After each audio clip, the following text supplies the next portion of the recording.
So the contemplation for today is the mind.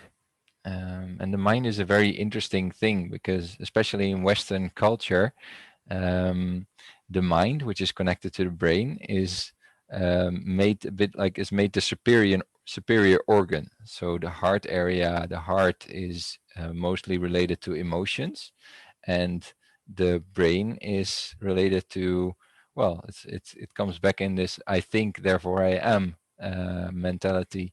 The brain is where the intellect is, and it's seen as superior.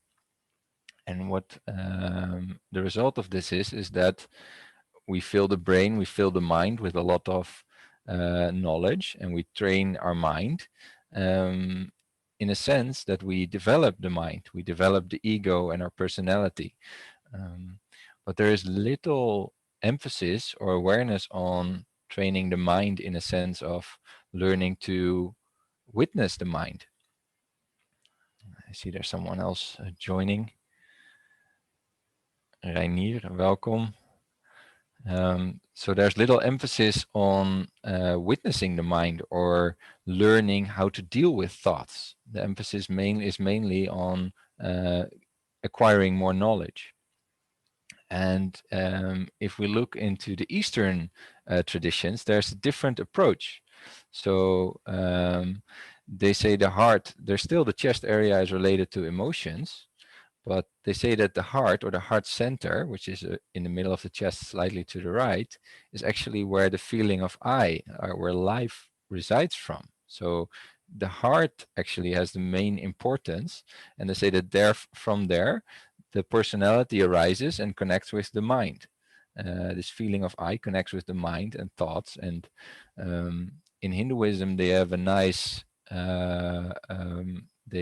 words for this. They call the heart Surya Mandala, and they call the mind Chandra Mandala, which is Surya is the sun. It's like the radiation, the radiating of consciousness.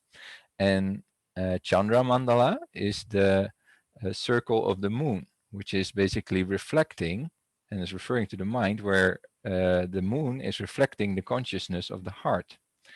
And that's something interesting to just contemplate. I remember when I did my first 10-day silent retreat, I was really just baffled how I was living from the mind a lot, and how much richness and depth there was in the heart. And next week we will explore the heart further.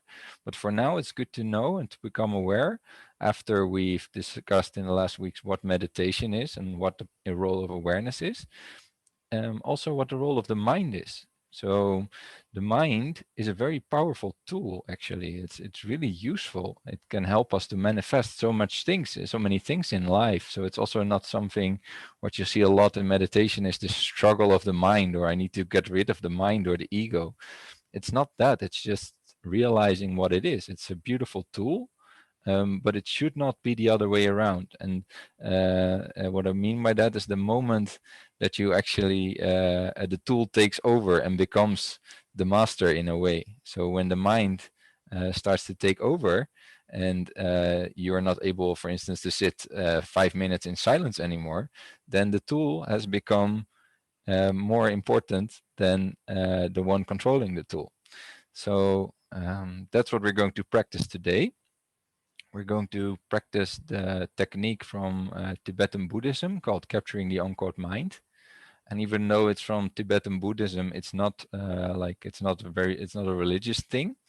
But Sahajananda, the founder of Hridaya Yoga, he calls this the one of the most efficient techniques to calm and to quiet the mind. And the way it goes is as follows. So this is a technique that involves the chest area and the breathing cycle. And what you do is you start observing the chest, you're putting the attention on the chest area, and you start to observe and count your breathing cycles. So a breathing cycle is one in breath and one out breath. This is one count. So breathing in, breathing out, one count. Breathing in, breathing out, two counts. And this way we're going to count until 7. And once we reach 7, we go back to 1.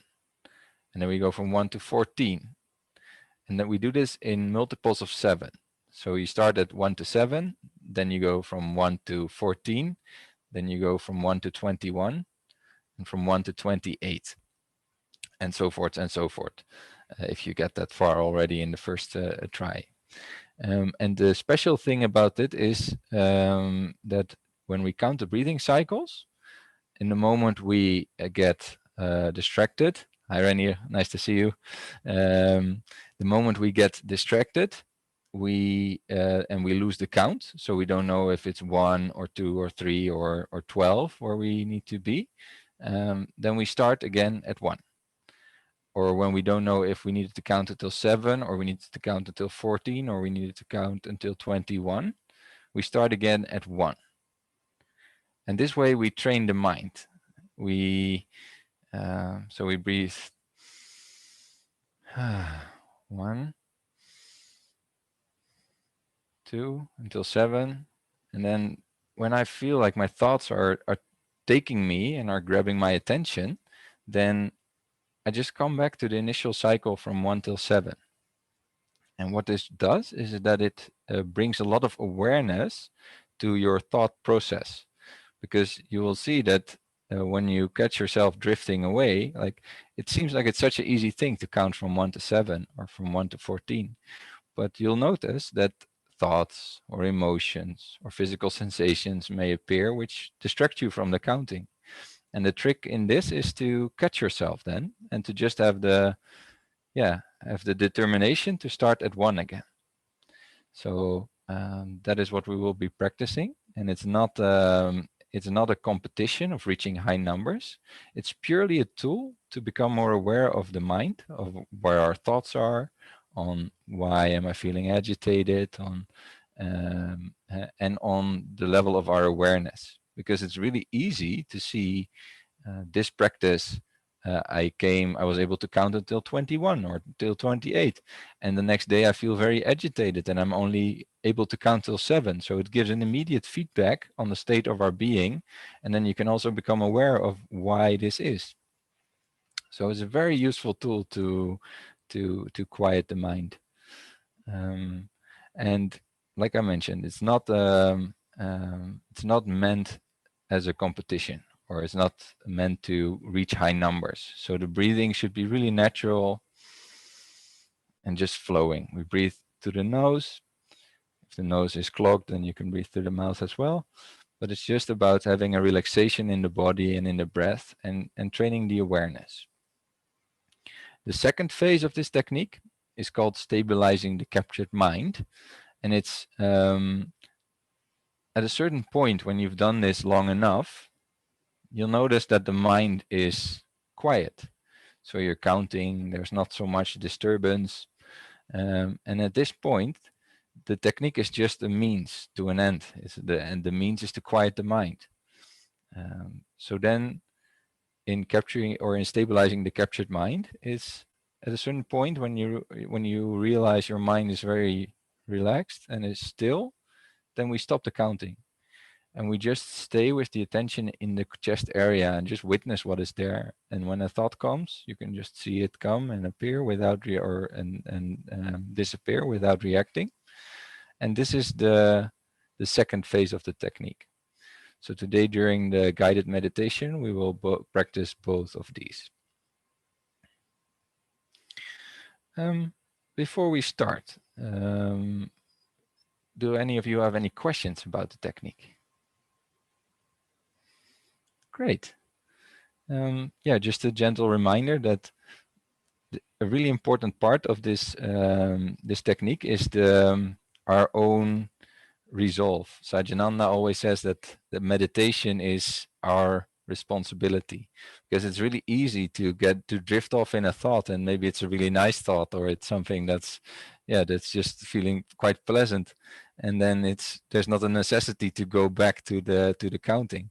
And then if we do that and we're identified with the thought, then it's kind of hard to practice this technique and to quiet the mind. So this is really requiring to be in a state of relaxation, and just without forcing to come back to this counting every time you get distracted.